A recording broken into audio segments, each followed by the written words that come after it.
And which brings us to the next story, where former President Olusegun Obasanjo granted a press interview with some members of a representative from the House of Representatives and also with the journalists on the state of the nation.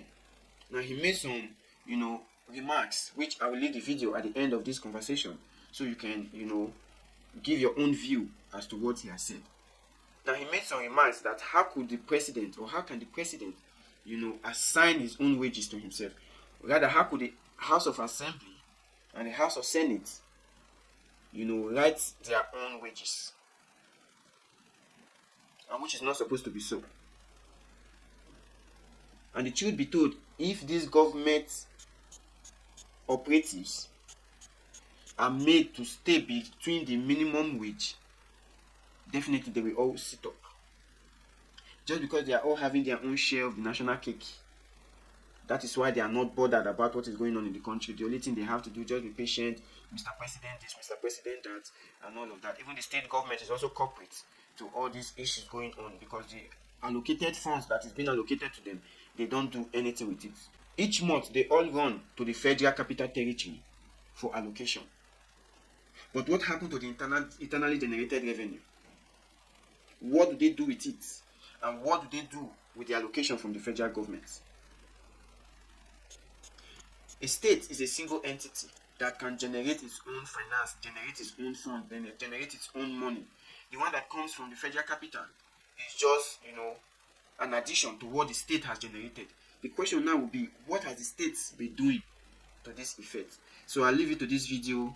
Just let's hear your view in the comment section on what President Obasanjo had to say.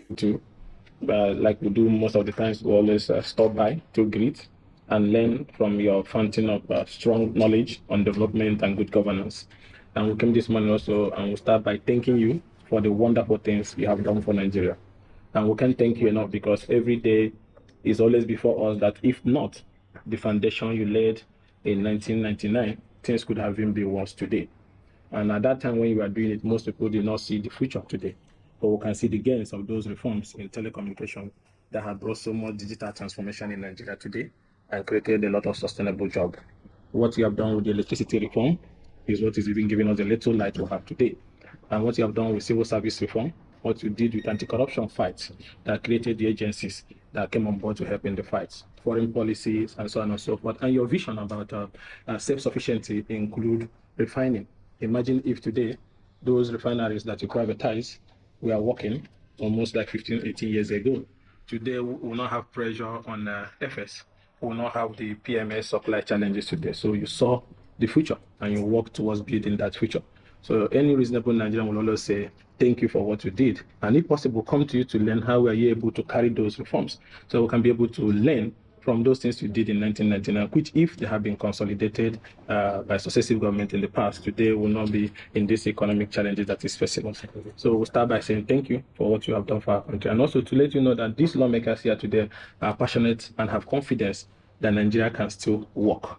And that is why most of us here today are co-sponsors in the bill for political restructuring. We strongly believe that a stable political atmosphere will help our country to grow forward.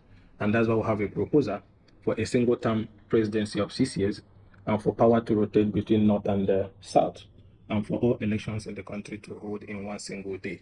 The reason is that the electoral system has been bastardized over the years. If we can have an election in one day, the bandwagon effect and the insecurity is associated with the election will not happen, because there's a massive participation. There will be a large turnout of people. And you know that with the election in one day, once the accreditation is used to announce the status of assembly result, it can no longer change even when you get to presidential.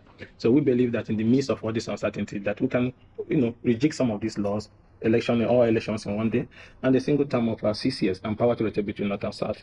This is driven by the reason that the instability that goes with the political process is part of the reason why we're also in this mess, and other restructurings that we are proposing. But we are here today to learn from you. We are here today to interact with you. We are here today to tell you that we are proud of what you have done. And as young Nigerians who are desirous of a stronger, united, and sustainable Nigeria, and at this time of economic uncertainty and crisis, maybe there'll be one or two things that we all can share. even in the proposed amendment we want to do, another ways to go about it that can help us to achieve the Nigerian of our dream. So it's more of interaction, it's more of commendation, and more of informing you also that in the House of Representatives, we are committed, especially some of us that are here today, that Nigeria can still work and that we can learn from those who have tried it and have made impact. And that is why we're here to appreciate you. Thank you, sir. In line with what my colleague had said, this rotation of power between North and South, we are thinking if it can be inculcated in the Constitution Amendment too, so that power could be rotated within the 3 senatorial districts of each state. Take my state, for example, Kogi State, sir. If not by divine intervention, I am from Kogi Central, the Ibera people. It's only one axis that would have been having it. As I'm talking to you now, the Western axis, the Yoruba speaking part, has not had it. And we don't know whether it will get to their turn. The same thing is happening in Benue State. You know more than I do, sir. We're just pleading to you, the founding fathers, that if this can be looked into, it will down the agitations by several ethnic groups and the problem we are having. Let it be made compulsory that power should rotate within the 3 senatorial districts of each state. Some states are already doing it, but in some places, it's the larger ethnic groups that always want to do it, and it doesn't mean well for this country. So, thank you very much, Your Excellency. And thank God also for what He has enabled us to do. And thank those who work with me, because whatever I might have had in mind, what objective I might have set, if not those people who worked closely with me and who supported and who made it happen, joining hands together, we will not have achieved what we have achieved. What I would say is that, well, when we were there, we did our best. But like we rightly said, how I wish that the foundation we made, they continue to build on it, even if not as fast. But what seemed to have happened is that some of the blocks we have put in place have been removed. Sadly, I would say. But what I know about Nigeria, and that is the consolation, and for you and for me, what I know about Nigeria is that if we get it right, the leadership, the team, because one tree does not make a forest. You need a good leader, but you also need the team to work with the leader. And if we get the leadership and the team right, the point is that in a space of 2.5 years, we put the past behind us. In another 10 years, the firm foundation and the edifice on which we can build will be set. And in one generation of about 25 years, we are there, we are gone. But what we have been doing in the past is it takes 2 steps forward, 1 step aside, and probably 2 or 3 steps back. And that won't get us anywhere.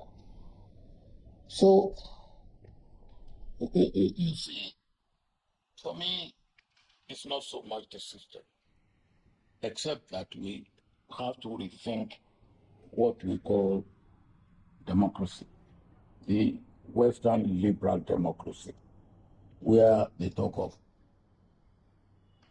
loyal opposition. In African system, what we do is we sit down and we get consensus, we get commonality. And after we have done that, there's no opposition, there's no opposition. Everybody comes to, and we move together.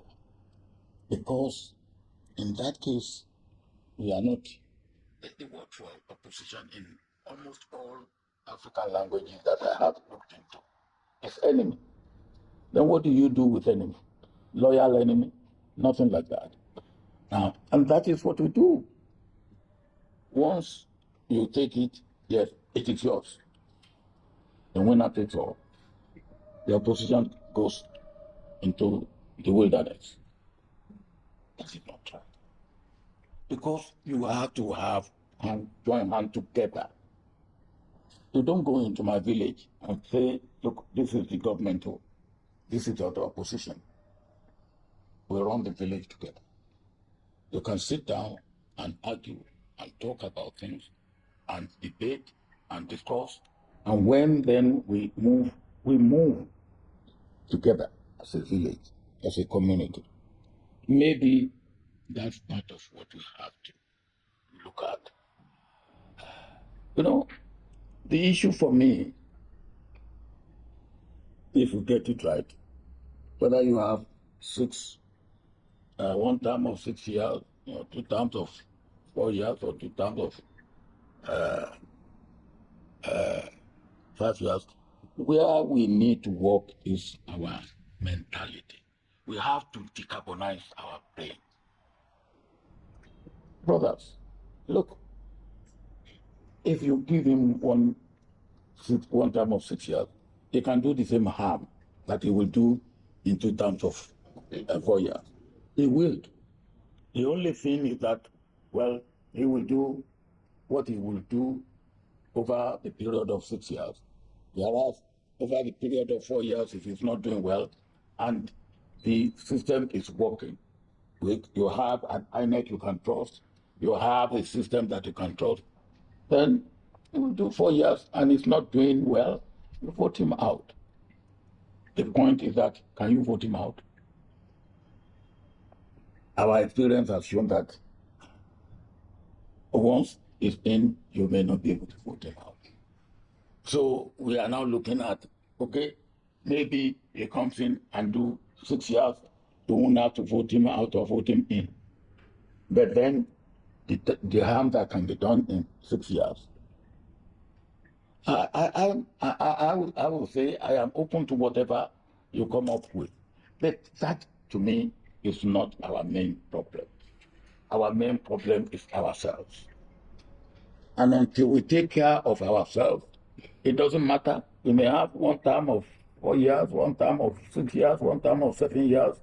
If it's the same people and the same mentality and the same way we do things, it won't change. So our beginning is ourselves, to my mind. Yes, system, yes, democracy. We have to rethink democracy. We have to rethink the form of government. What is the character of the people that are in government?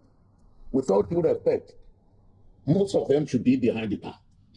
And that is the truth. Most of them should be behind the bar. Some should even be in the gallows. Now, if these are the people that are ruling us, then what do you expect?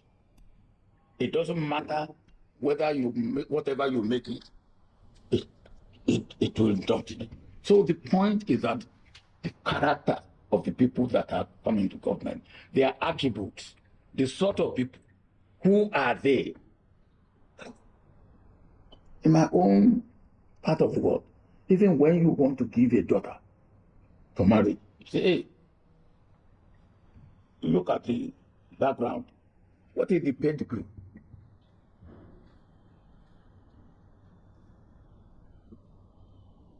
And that is one thing we really need to think about. How do we select leaders? What should be the character of the leaders we select? What should be their track record? What should be, where should we find them?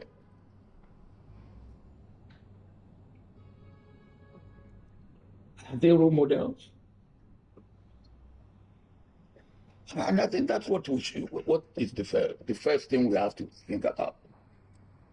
Because it doesn't matter whether you make it one term of 6 years, 2 terms of 5 years, 2 terms of 4 years, 2 terms of 3 years. The same people, the same way of doing things, we are going to get out of it. So maybe if we look at what should be the criteria for picking and way of doing it. We have, for instance, something in our constitution called federal character. Has federal character pointed out or taken up any government in this country that, look, what you have put together is not federal character enough? Have they done? And then have we got federal character in all the cases that we have had?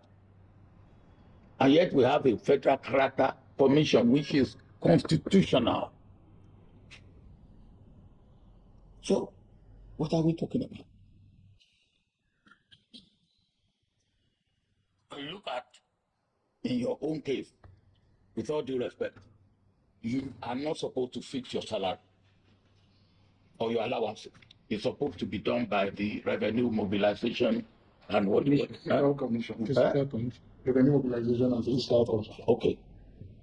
But you decide to pay yourself the allowances that you give yourself, newspaper allowances, pant allowances, sheeting allowances, to give yourself all sorts of things with all due respect. And you know it's not right. It is not right. It is not right for me to be the one to declare, determine what I pay myself. It's immoral. And then you are doing it. The Senate is doing it. And you beat your chest. And in some cases, even the executive give you what you are not entitled to. You all got 200 million naira. When we were talking about the suffering of the people who put you there, on top of the obscene salary and allowances you give yourself, you got 200 million naira. It's not right. It's not fair. It's not good for this country. So this is the thing we have to do. How do we ask people to suffer? And those people who are suffering, please bear with us when you are not showing any sacrifice. And I'm not showing any sacrifice. You are what you are. I am what I am because I'm a Nigerian. Those people out there are Nigerians. They are entitled. So let us look at things that way. For me, that is what we have to do. And as I've said, and I will keep saying it, we are all sitting on a keg of gunpowder, all of us. If we continue to do what we are doing, which is disregarding the interest of the common man, disregarding the interest of the common man. Yes, we want to bring somebody from another, the point we made. We here in Ogun State, between the central and the east, is where they have been getting government. We've ignored the west. And the truth is that by population, unless the central and the east yield ground to the west, they will never make it. But for me, what is important is good governance. I will agree that yes, let it go round. And if he doesn't perform, remove him. But there are many states, a few other states like that. Kogi is one. Benue is one. Borno, yes. Borno is like that too. Yes. Yeah. Where unless there's a yielding of opportunity. I try here with the late Oluni that look, he comes from the world. We didn't make it. I don't know whether putting it in our constitution that look, there will be north-south rotation.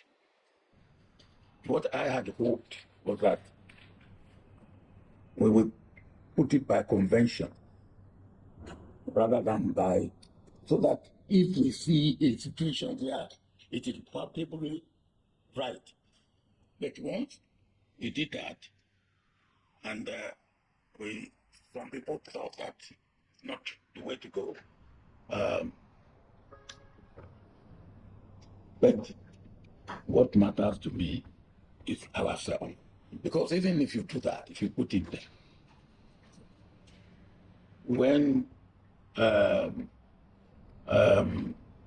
Yaradua died, there was move, which is unconstitutional move, that Jonathan will not, who was vice president, and by our constitution, there was move in some quarters that Jonathan should not take over.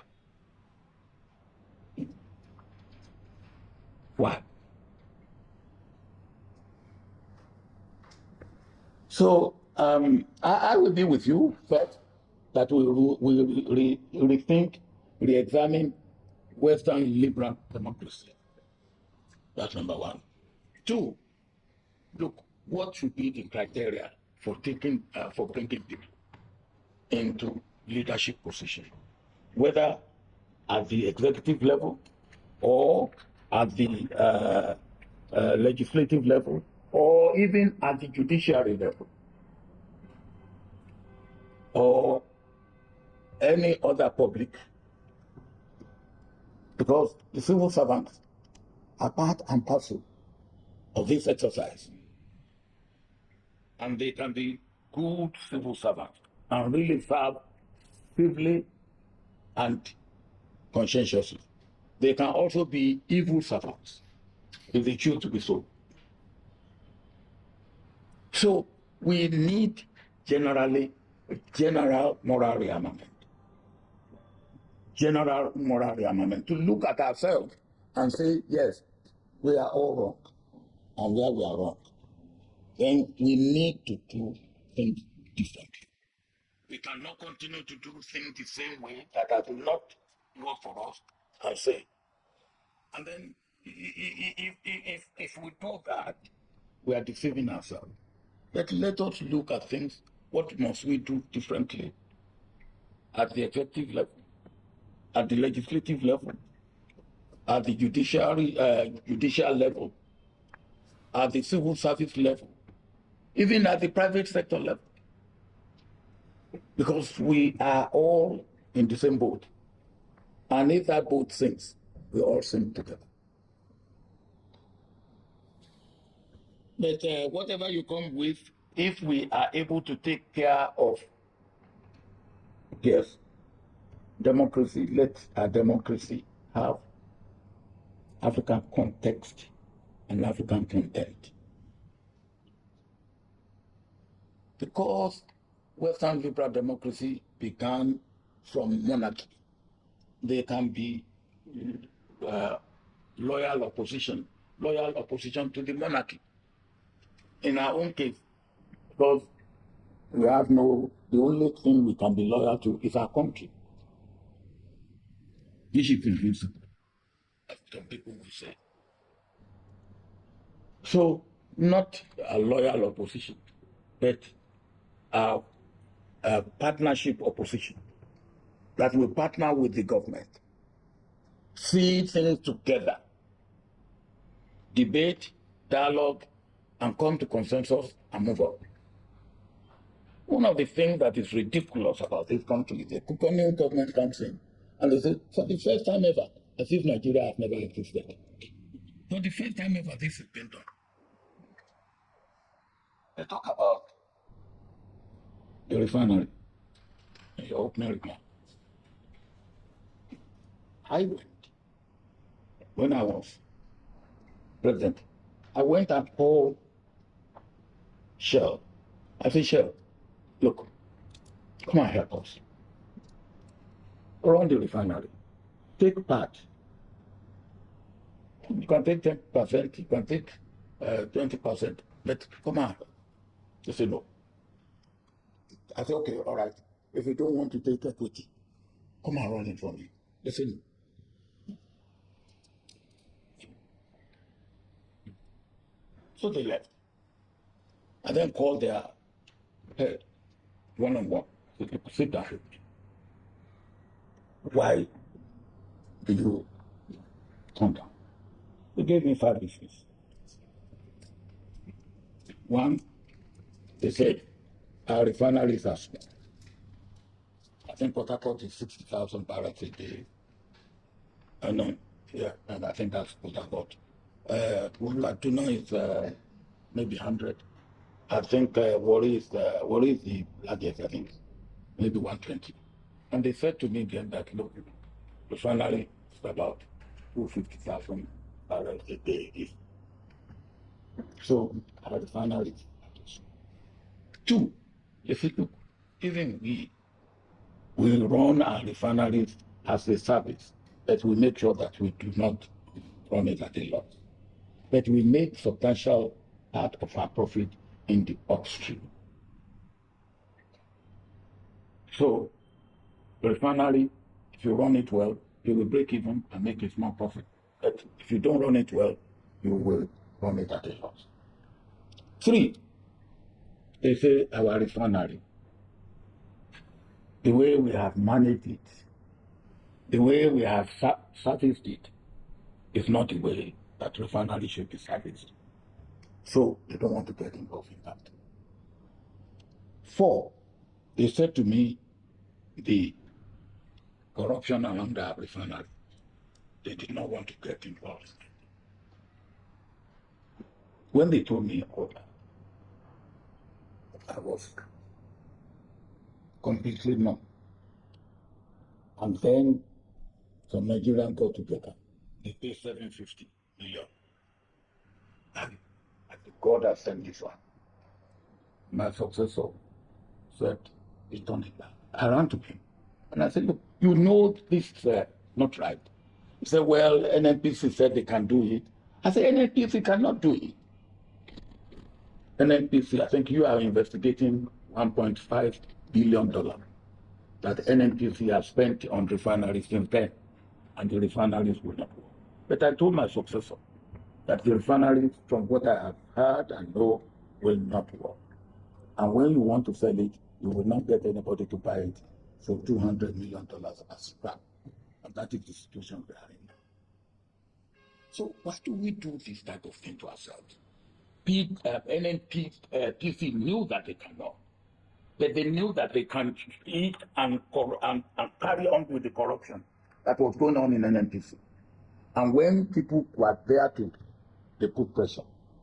In a civilized society, those people should be jailed. Why do we do this to ourselves? And that is NNPC. Take anything. National Shipping Line, the story of it. Nigeria Airways, the story of it. Why do we do this to ourselves? Why? Look, in 1979,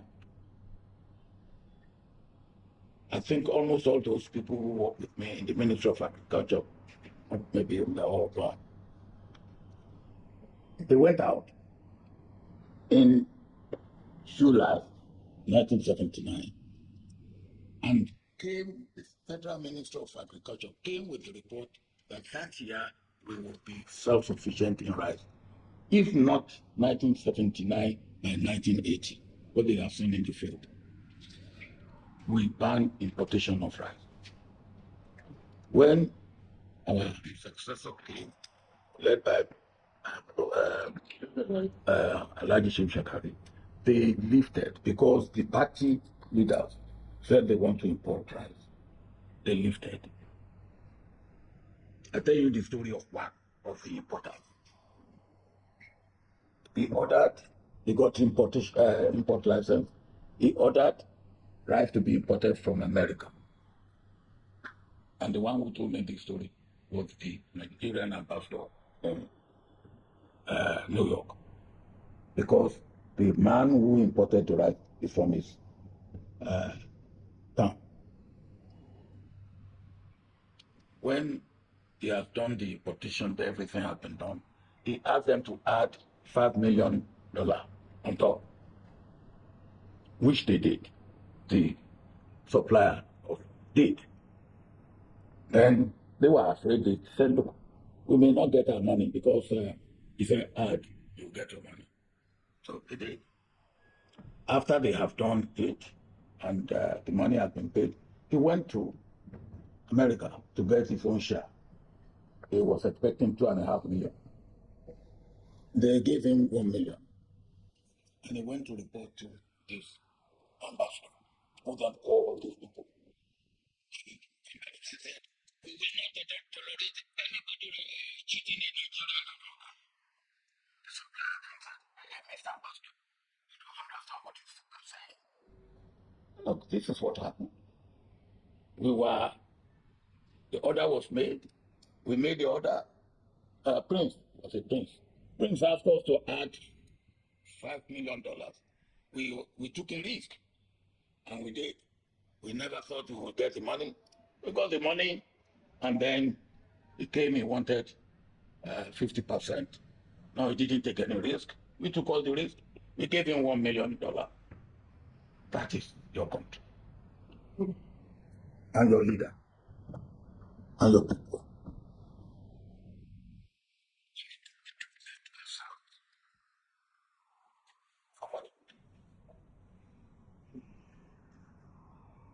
And you can multiply this. You can go on. So we have to decarbonize our brain. We have to wash ourselves clean of the dirt. And then we have to look at the system, as you rightly said. And I believe the beginning should be what type of democracy we have. I believe our democracy, yes, it must be democracy. Look for a name for it. I've called it Afro democracy. Let it have sufficient content, sufficient context of our own way of life. If you went to my village 50 years ago and you said government wants to do something in my village, and you want a man who will take the money, will be treasurer, and you point at a man that is light-fingered, my people in the village will not say, don't take the man because he's light-fingered. They will say, oh, you want to take John? No, John's farm is far. When we need him, he will be at, we call it Okwegon. That's far. But take David. David's farm is nearby. That's what they will tell you. They will say to you. But today, it won't happen that way because John will buy everybody. It won't happen. And if today, John will buy everybody. And that is what we have. So let us look at these. What can we do? I have watched growing up at a native court say, Kanda,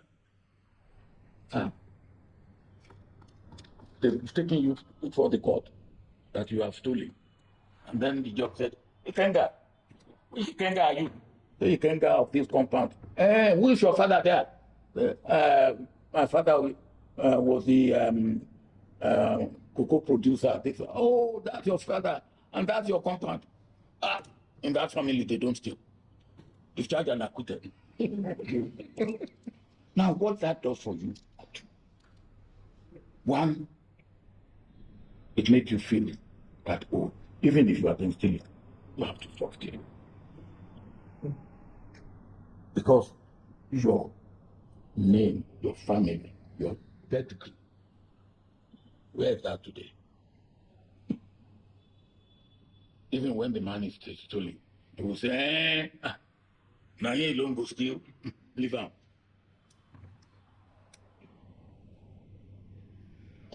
So we have a lot to do. For me, I will again thank you for coming. I believe what you are doing is very important. We should never stop looking at our system. Let us look at ourselves. We have to position ourselves. And the harm that we are doing to ourselves in Nigeria, we are not doing to Nigeria alone. we are doing to West Africa, we are doing to Africa, and we are doing to the black race all over the world. Because God doesn't make a mistake. We have the largest concentration of black people in the world in this small land area called Nigeria. And if the black man will make it, it has to be Nigeria leading the black man from the kingdom. To the extent that we are not making it, we are disappointing ourselves. We are disappointing our region of West Africa.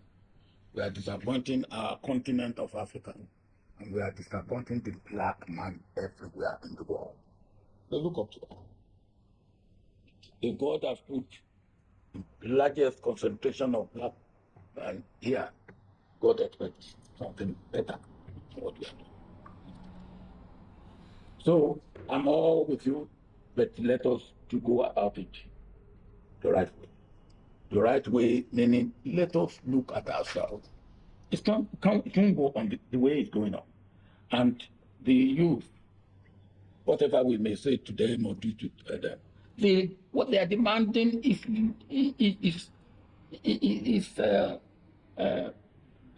what is the word that it is legitimate. As I said, you are what you are today because you are a Nigerian. I am what I am today because I'm a Nigerian. So why should they be Nigerian and be languishing in poverty? Why? And then they make demand for that. And we are not listening to them. They make demand for that. And we are treating it with levity. We are sitting on the keg of gunpowder. They are frustrated, they are desperate, they are angry, they are hungry, they are unemployed, they are in abject poverty. What do we expect? Those boys and girls that have tried to go over the Sahara and go over the Mediterranean, they had 3 hurdles to cross: the Sahara, the